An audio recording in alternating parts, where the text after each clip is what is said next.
नमस्कार, मैं हूं राहुल शर्मा। आप देख रहे हैं SPN न्यूज़। स्वागत है आप सभी का हमारे इस प्रोग्राम में। और प्रोग्राम की शुरुआत इस वक्त हम कर रहे हैं उत्तर प्रदेश से। क्या उत्तर प्रदेश की सियासत में एक बड़ा भूचाल देखने को मिल रहा है? और क्या प्रदेश में भाजपा के तमाम मंत्री और नेता प्रदेश के मुख्यमंत्री योगी आदित्यनाथ के खिलाफ खड़े हैं? जी हाँ, दरअसल उत्तर प्रदेश में निकाय चुनाव होने वाले हैं।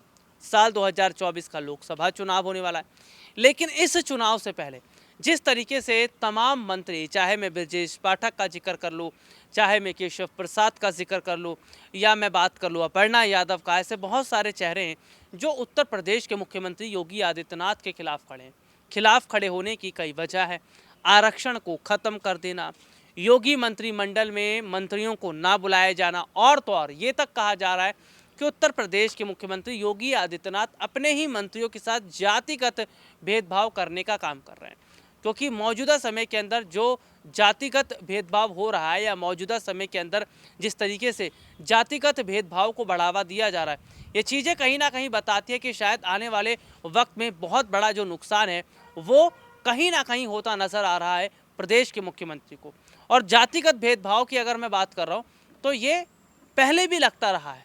पहले भी भाजपा के नेताओं का कहना है कि उत्तर प्रदेश के मुख्यमंत्री योगी आदित्यनाथ जो हैं वो कई बड़ी बैठकें करते हैं, प्रेस कॉन्फ्रेंस करते हैं, लेकिन उसमें बीजेपी के तमाम नेताओं को नहीं बुलाया जाता जाति के आधार पर। और इसी मुद्दे पर मेरे साथ बातचीत करने के लिए मौजूद रहेंगे मेरे खास सहयोगी ऋतिक, और जो ये जानकारी देंगे, ये बताएंगे कि उत्तर प्रदेश में भारतीय जनता पार्टी के अंदर पड़ रही बड़ी टूट, बड़ी बगावत क्या बीजेपी के लिए मुश्किलें खड़ी कर सकती है? क्या बीजेपी को इससे बड़ा झटका लग सकता है?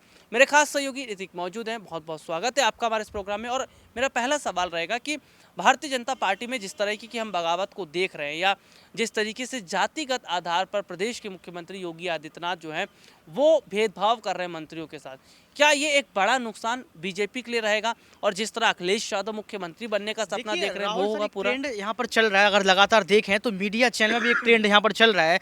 चाहे वो जाति की बात कर लो, चाहे वो हिंदुत्व की बात कर लो, चाहे वो धर्म की बात कर लो, यहाँ पर लगातार मैं देखूँ तो एक अलग ही ट्रेंड देखने को मिल रहा है। इन मुद्दों पर बात की जा रही है, जो मुद्दे होने चाहिए उन मुद्दों पर बात नहीं की जा रही है।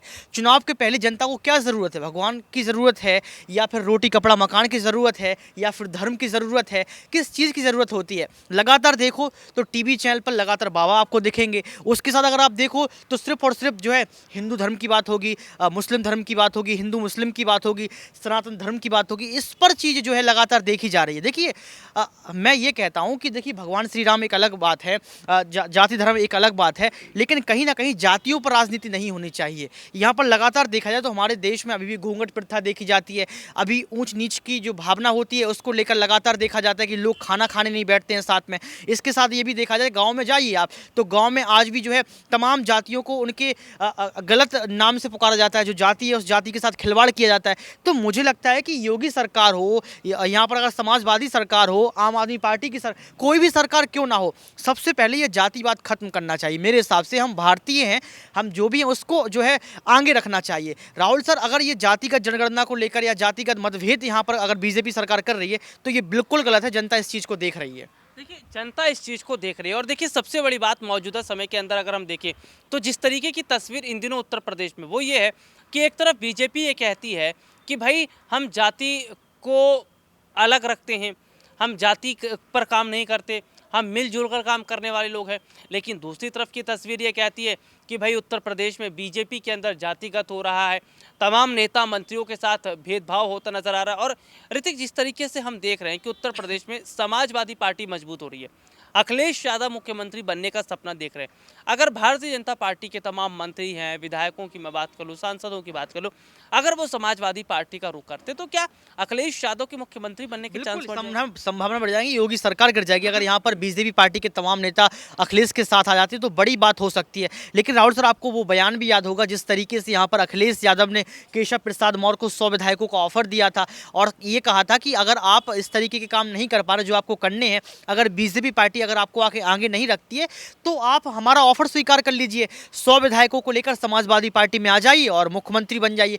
तो कहीं ना कहीं ये वही राजनीति की गई जो राजनीति बीजेपी पार्टी करती है, यानी कि टिट फॉर टैट की राजनीति, जैसे को तैसे वाली राजनीति। अगर यहाँ पर केशव प्रसाद मौर्य उस ऑफर को स्वीकार कर लेते तो शायद आज आपको अखिलेश यादव मुख्यमंत्री भी दिखते। हालांकि उस ऑफर को स्वीकार नहीं किया गया, लेकिन राजनीति में कुछ भी हो सकता है। आप देख सकते हैं कुर्सी के खेल में, सत्ता के खेल में कई बार ऐसा देखा भी गया है कि जो है सरकारें गिरी भी हैं और सरकारें उठी भी हैं। ज्योतिरादित्य सिंधिया कांग्रेस की सरकार बना देते हैं, उसकी सरकार को गिराने के बाद शिवराज सिंह चौहान को जिता देते हैं। महाराष्ट्र में क्या होता है आपने देखा। तो तमाम जगह ऐसी चीज़ों को देखा गया है। अगर उत्तर प्रदेश के अंदर बीजेपी चाहे वो केशव प्रसाद मौर्य या ब्रजेश पाठक हो, अखिलेश के ऑफर को स्वीकार करते तो कहीं ना कहीं बीजेपी की सरकार गिर सकती है। देखिए, भारतीय जनता पार्टी की सरकार को बड़ा झटका लग सकता है अगर बीजेपी के तमाम मंत्री हैं या बीजेपी के तमाम नेता अगर समाजवादी पार्टी की तरफ रुख करते। देखिए, सबसे बड़ी बात है, समाजवादी पार्टी का वोट बैंक अभी और बढ़ गया है। क्यों? क्योंकि जब से उपचुनाव में समाजवादी पार्टी जीती, चाहे मैं मैनपुरी की बात कर लूँ, जसवंत नगर सीट की बात कर लूँ, खतौली की बात कर लूँ, तमाम सीटों पर समाजवादी पार्टी का दबदबा रहा। ये बीजेपी के लिए एक चिंताजनक बात है। ऋतिक, निकाय चुनाव में देरी हो रही है, ये विपक्ष कह रहा है। क्या बीजेपी समाजवादी पार्टी से डर गई है, इसलिए निकाय चुनाव में देरी हो रही है? डर वाली राजनीति तो हमेशा से देखी गई है। देखिए, दिल्ली एमसीडी के चुनाव थे तो दिल्ली एमसी के चुनाव भी टाल दिए गए थे। तो निकाय चुनाव में देरी को बताया जा रहा है कि ओबीसी रिपोर्ट्स जो आनी आरक्षण की उसको लेकर, लेकिन मुझे जहां तक लगता है कि निकाय चुनाव जल्द होंगे और यहाँ पर योगी आदित्यनाथ पूरी कोशिश कर रहे हैं कि जो है चुनाव कराए जाएं। लेकिन सबसे बड़ी बात यह कि जहां राज्य चुनाव आयोग को चुप्पी तोड़नी चाहिए, वो चुप्पी योगी आदित्यनाथ तोड़ते हुए नजर आ रहे हैं। देखिए, अगर आपको जातिगत जनगणना का जो एक एंगल है इसको ढूंढना था तो आप चुनाव के 2-4-5 महीने पहले कर लेते। अगर आपको यहाँ पर ओबीसी आरक्षण की रिपोर्ट चाहिए थी तो आप पहले कर लेते। जबकि यहाँ पर कोर्ट ने ये बात बोली थी कि आप तारीखों की घोषणा तो कीजिए, सब कुछ होता रहेगा, लेकिन इसके बावजूद भी जो है तारीखों की घोषणा नहीं की गई। लेकिन अहम सवाल ये है कि कोर्ट ने एक बात और भी पूछी थी कि आप बताइए कि आपने ओबीसी समुदाय को कितनी बार टिकट दिया, आपने एससी एसटी लोगों को कितनी बार टिकट दिया, आपने जनरल कैटेगरी के लोगों को कितनी बार टिकट दिया। तो शायद इस पर किसी ने चुप्पी नहीं तोड़ी। तो मुझे लगता है कि देरी का सबसे बड़ा कारण जो अखिलेश यादव बता रहे हैं वो हो सकता है। जी, देखिए, देरी का सबसे बड़ा कारण जो है वो ये बताया जा रहा है कि भारतीय जनता पार्टी समाजवादी पार्टी से डर गई है। क्योंकि समाजवादी पार्टी का लगातार वोट बैंक बढ़ रहा है, वोट ग्राफ बढ़ता चला जा रहा है।